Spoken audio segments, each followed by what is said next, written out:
টি-20 বিশ্বকাপের সেমিফাইনাল খেলার সুযোগ হেলায় হারিয়েছে টাইগাররা।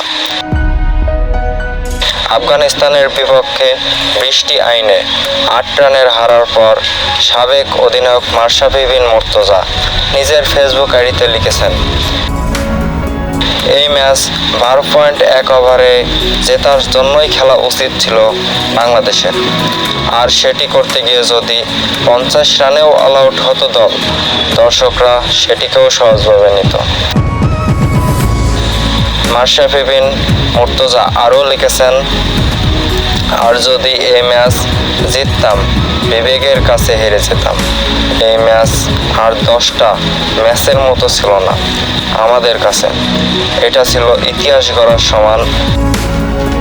শেষ 4 নিশ্চিতের লক্ষ্যে শুরুতে আশা দেখিয়েছিলেন টাইগার বোলাররা। 115 রানেই রশিদ খানদের আটকে রাখে বাংলাদেশ। সেমিতে যেতে আফগানিস্তানের দেওয়া 116 রানের লক্ষ্য 12.1 ওভারের মধ্যে তাড়া করতে হবে নাজমুল হোসেন শান্তদের। মাশরাফি বলেন, লিটনের ইনটেন্ট আর নন স্ট্রাইকের নিরাপত্তা দেখে বোঝা যায় ক্লিয়ার কোনো মেসেজ ব্যাটিং ইউনিটের কাছে ছিল না। আর যদি থেকেই থাকে তাহলে এক বোলার 2 ওভার পর পর পরিবর্তন হয়েছে, যেটা শেষমেশ এমন জায়গায় দাঁড়িয়েছে যে স্রেফ ম্যাচটা জিতি।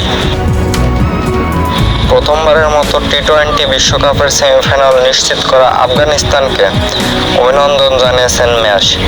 তিনি বলেন, অভিনন্দন আফগানদের, কি দারুণ তাদের শারীরিক ভাষা, শেষ পর্যন্ত লড়াই করে যাওয়া এবং শেষে তাদের সেলিব্রেশন। এরপর অবশ্যই আশা দেখি বা দেখব ইনশাআল্লাহ।